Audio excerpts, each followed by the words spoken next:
Début du XXe siècle. L'air est chargé de la fumée des usines et de l'odeur du progrès.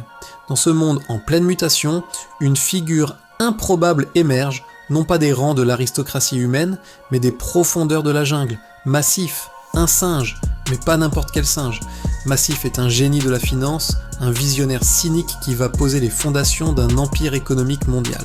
Son projet, machiavélique, est d'une simplicité redoutable, faire payer à l'humanité le simple droit de vivre sur sa propre planète.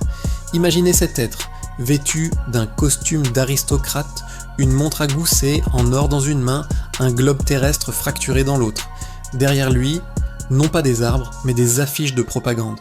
Travaille, consomme, obéit. Massif ne veut pas seulement de l'or.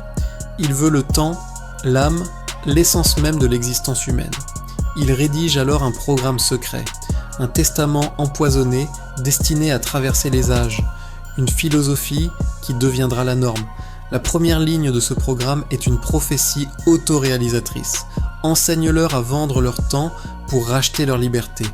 Et c'est ainsi que l'engrenage se met en marche, génération après génération. La logique du singe Massif s'infiltre partout, comme un poison lent. L'héritage de Massif est devenu notre quotidien. Nous travaillons 40 heures par semaine, parfois plus, dans des emplois qui nous vident de notre énergie. Nous sacrifions notre sommeil, ce temps précieux de régénération, pour quelques heures de plus de productivité. Nous nous entassons dans des appartements trop petits, trop chers, où chaque mètre carré est une dette. Toute notre vie semble se résumer à une course effrénée pour payer le droit d'exister. Pensez-y un instant. L'essence est si chère qu'aller travailler devient un sacrifice financier. La nourriture, produite en masse pour maximiser les profits, est souvent de mauvaise qualité, nous rendant malades et nous forçant à dépenser encore plus pour nous soigner. Le système est conçu de telle manière que les plus pauvres paient toujours plus. Des crédits à des taux exorbitants, des loyers qui engloutissent leurs revenus, des amendes pour le moindre faux pas. Leur santé même devient une marchandise. Et quand tout s'effondre, quand une personne perd son emploi ou tombe malade, le système, ce même système qui a créé le problème, arrive en sauveur et lui vend des aides, des prêts, des solutions qui ne font que resserrer l'étau.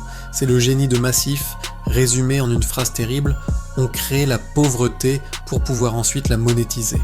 Pendant que nous luttons, le programme de Massif continue de tourner, chuchotant ses dogmes aux nouvelles générations.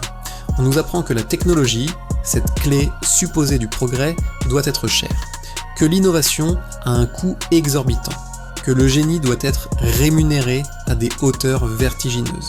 Et la conclusion de tout cela est simple et brutale. La vie a un prix. Votre existence même est une transaction commerciale. Chaque souffle, chaque rêve, chaque moment de liberté doit être acheté. Et au milieu de ce système, il y a cette phrase qui résonne avec une ironie cruelle. Tu dépenses ta vie entière juste pour avoir le droit d'exister et on ose t'appeler inactif quand tu refuses de te sacrifier.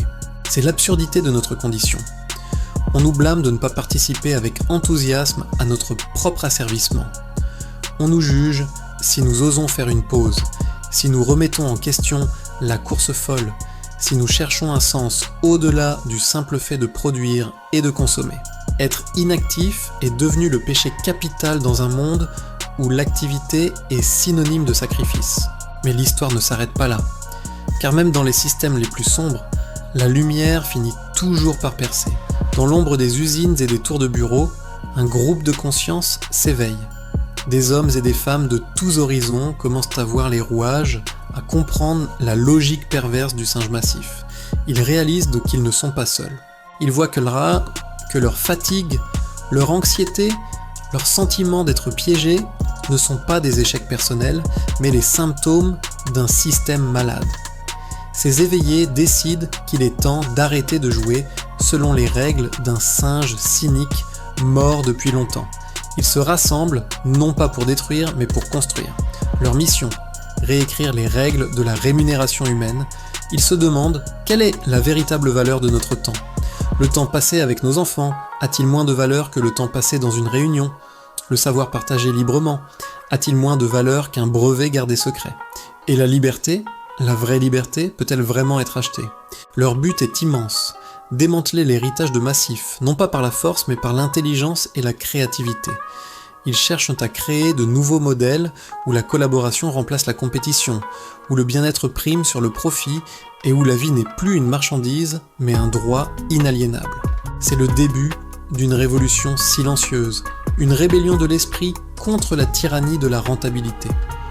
C'est l'humanité qui décide enfin de se libérer de la logique du singe. La légende de Massif touche peut-être à sa fin et une nouvelle histoire écrite par nous tous est sur le point de commencer.